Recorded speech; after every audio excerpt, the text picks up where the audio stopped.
தென்னிந்தியாவின் number 1 travel பிராண்டுன்னு award வாங்கின ஜிடி ஹாலிடேஸ் வர நவம்பர் மாதத்துக்கு யூரோப்புக்கு 10 days luxurious group tour arrange பண்ணியிருக்காங்க. இந்த ப்ரீமியம் குரூப் டூரில் சென்னையிலேருந்து flight, food, accommodation, sightseeing, visa எல்லாமே உள்ளடக்கம். இஎம்ஐ வசதி வெறும் 25,000 இருக்குது. மேலும் விவரங்களுக்கு திரையில் தெரியுற எண்ணுக்கு ஃபோன் பண்ணி யூரோப் டூரை என்ஜாய் பண்ணுங்க. எஸ்ஆர் புரொடக்ஷன்ஸ் பி ஜெகதீஷ் வழங்கும் ஷானிகம் மற்றும் கலையரசன் நடிக்கும் மெட்ராஸ்காரன் விரைவில் திரையரங்குகளில். ஒரு வேலை தர செய்றியா? செய்றேன் பெரியப்பா. உனக்கு எவ்வளவு பாப்பா வேணும்? என்ன? தீனு ராமசாமி இயக்கத்தில் கோழிப்பண்ணை செல்லத்துறை செப்டம்பர் 20 முதல். கோட் படத்தில் நடித்த மோகன் ஹீரோவாக நடித்த ஹரா திரைப்படம் இப்போது அமேசான் பிரைம் மற்றும் ஆகாவில் திரையில் தவறவிட்டவர்கள் இப்போது காணுங்கள். ஃபெரோஷியஸான ரியல் சிங்கத்தை வித்து தமிழில் முதல் படம் வியாழன் வெள்ளி சனி விரைவில். சசிகுமார் நடிக்கும் நந்தன் செப்டம்பர் 20 முதல் திரையரங்குகளில். பிரபுதேவா நடிப்பில் டி இமான் இசையில் ஜோபி பிசாம் தயாரிப்பில் பேட்டர் ஆப் செப்டம்பர் 27 முதல் உலகமெங்கும். இன்னைக்கு நம்ம திரைவிமர்சன நிகழ்ச்சியில் இயக்குனர் வெங்கட் பிரபு இயக்கத்தில் வெளியே வந்திருக்கிற கோட் படத்தை பற்றி பார்க்க போகிறோம். இந்த படத்துடைய கதையை பற்றி பார்த்தோம்னா, படத்துடைய ஹீரோ ஒரு ஆன்டி டெரரிஸ்ட் ஸ்குவாட் அதிகாரியாக இருக்கார். அவரால் வில்லன் குடும்பம் பாதிக்கப்பட்டிருக்கு, வில்லனும் பாதிக்கப்பட்டிருக்காரு. இதுக்கு பழி வாங்கணுன்றதுக்காக வில்லன் ஹீரோவுடைய சின்ன பையனை கடத்தி கொண்டு வச்சுக்கிட்டு அவனை பெரியவனாக வளர்த்து இவருக்கு எதிராகவே திருப்பி விட்றான். இவ்வளோ கதை தெரிஞ்சால் போதாதா? நீங்கள் எவ்வளோ படம் பார்த்துருப்பீங்க. இதுக்கப்புறம் என்னென்ன நடக்கும் அப்படிங்கிறது நீங்களே கெஸ் பண்ணிட மாட்டீங்களா? நீங்கள் இது கதையை தான் கெஸ் பண்ண முடியும். ஆனால் விஷுவலாக அது என்ன வந்திருக்கும் அப்படிங்கிறது ஒரு ஆர்வம் இருக்கும் இல்லையா? நீங்கள் என்னத்தை யூகிச்சிங்களோ அதை விட அது கேவலமாக தான் இருக்கும். ஒரு படம் எப்படியாப்பட்ட படம் அப்படின்னு தெரிஞ்சுக்கிறதுக்கு அந்த முழு படத்தையெல்லாம் உட்காந்து பார்த்துக்கிட்டு இருக்கணும்னு அவசியம் இல்லை. மொதல் சீனை பார்த்தாலே தெரிஞ்சு போய்டும் அந்த படத்தோடைய லட்சணம். இந்த படத்தில் கென்யாவில் ஒரு ட்ரெயினில் ஒரு ஃபைட் சீக்வன்ஸ் இருக்குது. அதை பார்த்தாலே தெரிஞ்சு போய்டும். இந்த சொல்லுவாங்கல்ல, சாகிற நாள் தெரிஞ்சு போயிட்டா வாழ்கிற நாள் நரகம் ஆயிரும்ன்ட்டு. அந்த ஃபைட்டை பார்த்தீங்கனாலே இன்னும் 3 மணி நேரம் உட்காந்துருக்கணுமாடா அப்படிங்கிற ஒரு பீதி ஏற்பட்டுரும். அந்த மாதிரி எடுத்து வச்சுருக்காங்க. படத்தில் ஹீரோ ஒரு இன்டெலிஜென்ஸ் அதிகாரின்றாங்க. அவங்க இன்டெலிஜென்ட்டாக என்ன வேலையை இந்த படத்தில் பார்த்தாங்க அப்படின்னு ஒன்றும் புரியல.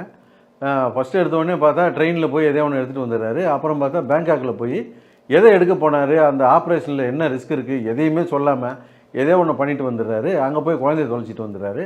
ஒரு அடிப்படையாக ஒரு போலீஸ் அதிகாரி சிந்திக்கிற அளவுக்கு கூட ஒரு இன்டெலிஜென்ட்டாக சிந்திக்கவே இல்லை படம் முழுக்கவே. இந்த படத்தெல்லாம் பார்க்கும்போது தான் துப்பாக்கி எவ்வளோ நல்ல படம்ன்றது நமக்கு தெரிய வரும். இந்த மாதிரி படத்திலலாம் முதல்ல வில்லன் கேரக்டர் நின்னா தான் படமே நிற்கும். படத்தில் முதல்ல வில்லன்னு சொல்லிட்டு மோகனை காட்டுறாங்க. அவர் என்ன தான் இந்த படத்தில் பண்ணாருன்னே தெரியல, சும்மா நின்றுக்கிட்டு இருக்காரு. அப்புறம் தான் தெரியுது இன்னொரு வில்லன்னு இன்னொருத்தரை காட்டுறாங்க. அது இன்னும் மோசமாக போயிடுச்சு. 2 விஜயில் 2 பேரும் சண்டை போடுறாங்க. ஒருத்தர் அடிக்கிறாரு, இன்னொருத்தர் அடி வாங்குறாரு. இவர் அடித்தாரேன்னு சந்தோஷப்படுறதா, அவர் அடி வாங்கிட்டாரேன்னு வருத்தப்படுறதா, ஒரே குழம்பி போய் உட்காந்து ஆடியன்ஸ் படம் பார்த்துக்கிட்டு இருக்கிறான். இந்த படத்தில் வில்லன் மோகனை தாண்டி அந்த சின்ன விஜயை தாண்டி ஒரிஜினல் வில்லன் யாரா அப்படின்னா யுவன் சங்கர் ராஜாவை தான் சொல்லணும்.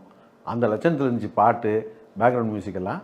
இவருடைய வில்லத்தனத்துக்கு ஒரு உச்சகட்டமாக சொல்லணும்னா, கிளைமேக்ஸில் ஒரு கிரிக்கெட் ஸ்டேடியமில் ஒரு பெரிய ஃபைட் நடந்துக்கிட்டு இருக்குது. ஒரு 1/2 மணி நேரம் ஃபைட்டு. அந்த 1/2 மணி நேரம் ஃபைட்டுக்கு எப்பேற்பட்ட பிஜிஎம் போட்டிருக்கணும். பார்த்தா கிரிக்கெட் கமெண்ட்ரி ஓடிக்கிட்டு இருக்குது அந்த பிஜிஎம் பதிலாக. அவர் எந்த அளவுக்கு கேவலமாக பேக்ரவுண்ட் மியூசிக்கை போட்டிருந்தா, லைவ் மேட்ச்சில் டிவி கமெண்ட்ரி தூக்கி போட்டு விட்டுருப்பாங்க. லைவ் மேட்ச்சில் டிவி கமெண்ட்ரி ஓடிக்கிட்டு இருக்கு. அதாவது கதைக்கு ஒத்து போகிற மாதிரி பேசியிருந்தா கூட பரவாயில்ல. அது முழுக்க பார்த்தீங்கன்னா டோனியோடைய புகழை பாடிக்கிட்டு இருக்காங்க. அதில் படத்தில் டோனி ரெஃபரன்ஸ் மட்டும் வரல. டோனியோடைய டிஷர்ட்டுக்கு எத்தனை க்ளோஸ்அப் போகிறது, எந்தெந்த படத்து கதையோ பற்றி பேசுகிறானுங்க, எதையோ ஒரு மியூசிக்கை தூக்கி போடுறானுங்க, திடீர்னு தலைன்றானுங்க, என்னென்னமோ ரெஃபரன்ஸ்லாம் படத்துக்குள்ளே வருது. எதையோ ஒன்று பண்ணி படத்தை ஒப்பேற்றி விட்டுலாமா அப்படி தான் நினைக்கிறாங்களே தவிர, இவங்க எடுத்துக்கிட்ட ஸ்கிரிப்டை நம்பி இவங்க படமே எடுக்கலை. படத்துடைய கதை அறதப்பரசான ஒரு 1000 படத்து கதை, திரைக்கதை அதை விட மோசமானது. இதில் புதுசாக எதையாவது ஒன்று சேர்க்கலைன்னா நம்மளை காரி துப்புவாங்களே அப்படின்ட்டு டைரக்டர் யோசிச்சிருப்பார் போட்டிருக்கு. அதில் இந்த டிஏஜிங் டெக்னாலஜி அப்படின்னு ஒன்று கொண்டாந்து அதை உள்ளே விட்டு நம்ம சமாளித்து எஸ்கேப் ஆகிடலாம் அப்படின்னு இதை பண்ணியிருப்பார் போட்டிருக்கு. சினிமாவில் எவ்வளோ டெக்னாலஜி வளர்ச்சி ஏற்பட்டுக்குது. முன்னெல்லாம் ஃபிலிமில் இருக்கும், அது பெரிய இரும்பு டப்பாவில் கொண்டு போவாங்க. இப்போ ஒரு சின்ன ஆர்டிஸ்டில் வந்துடுச்சு. இதெல்லாம் டெக்னாலஜி வளர்ச்சி, சிந்தனையில் வளர்ச்சி கிடையாது. இது வேறு டிபார்ட்மெண்ட்டு. இவர் ஸ்கிரிப்ட் சைடு சிந்திக்காமல் இந்த டெக்னாலஜி சைடு சிந்தித்து மூளை வீங்கி காது வழியாக வெளியே அதை ஆர்டிஸ்டில் பிடிச்சி கொண்டாந்து வச்சுக்கிட்டு அது மேலே கிரேட்டஸ்ட் ஆஃப் ஆல் டைம்னு எழுதி இதுதான் படம்னு கையில் கொடுத்துருக்கிறாரு.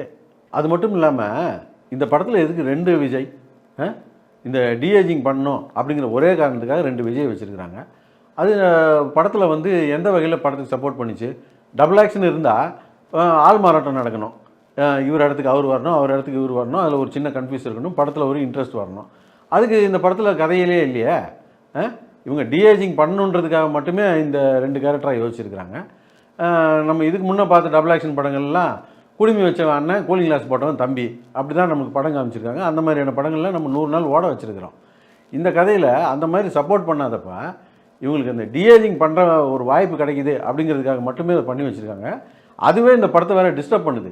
படம் பார்த்திங்கன்னா ஒரு விஜய் அடிக்கும்போது இன்னொரு விஜய் அடி வாங்கும்போது இவர் அடித்தாருன்னு நம்ம சந்தோஷப்படுறதா, இவர் அடி வாங்கினாருன்னு வருத்தப்படுறதா, இந்த குழப்பத்தெல்லாம் வேறு படத்தில் ஏற்படுத்தி வச்சுருக்காங்க. இந்த ஹாலிவுட்டில் பார்த்தீங்கன்னா எக்ஸ்பெண்டபிள்ஸ்னு ஒரு படம் எடுப்பாங்க. அது பார்த்தா இந்த முதியோர் மறுவாழ்வுக்கு படம் எடுத்த மாதிரியே இருக்கும். பூரா பழைய டிக்கெட்டுக்கு தான் இருக்கும். அந்த மாதிரி இந்த படத்தில் பார்த்தீங்கன்னா விஜய் கூட ஃப்ரெண்டாக பிரபுதேவா, இந்த பக்கம் பிரசாந்த், அஜ்மல், இந்த ஜெயராமன், இது ஒரு கோஷ்டி இந்த பக்கம் இருந்தாலும் இதுக்கு போட்டியாக அந்த பக்கம் வெங்கட் பிரபுடைய அந்த பழைய டபரா செட்டுங்கள்லாம் வேறு இருக்குது. இந்த லேட்டஸ்ட் டெக்னாலஜி மூலமாக புது மூஞ்சிகளை உருவாக்க தெரிஞ்சவங்களுக்கு இந்த பழைய அழுக்கு மூஞ்சிகளை விட்டு படம் எடுக்க தெரியலையே. படமே ரொம்ப பழசாக போயிடுச்சு, ஓல்டஸ்ட் ஆஃப் ஆல் டைம்ன்ற மாதிரி ஆகிப்போச்சு. மொத்தத்தில் இந்த படம் எப்படி இருக்குது அப்படின்னு கேட்டிங்கன்னா, படத்தோட கதையை எடுத்துக்கிட்டால் இது ஒரு அரை பழசான கதை. திரைக்கதை அதை விட மோசம். இந்த படத்தில் அவங்க வித்தியாசம் அப்படின்னு நம்பி எடுத்தது வந்து இந்த டிஏஜிங் டெக்னாலஜி வச்சு இந்த டபுள் ஆக்ஷன் எடுக்கலாம் அப்படின்னு தான். அதுதான் இந்த படத்துக்கு வந்த வினையை ஸ்கிரிப்டே குழப்பி விட்டுருச்சு. இந்த மாதிரி தான் படத்தை எடுக்க போகிறோம் அப்படின்னா ஒரு 2-2.5 மணி நேரத்தில் எடுத்திருந்தால் கூட பரவாயில்ல. 3 மணி நேரம் எடுத்து உயிரை வாங்கிட்டாங்க. எங்களால் முடியல.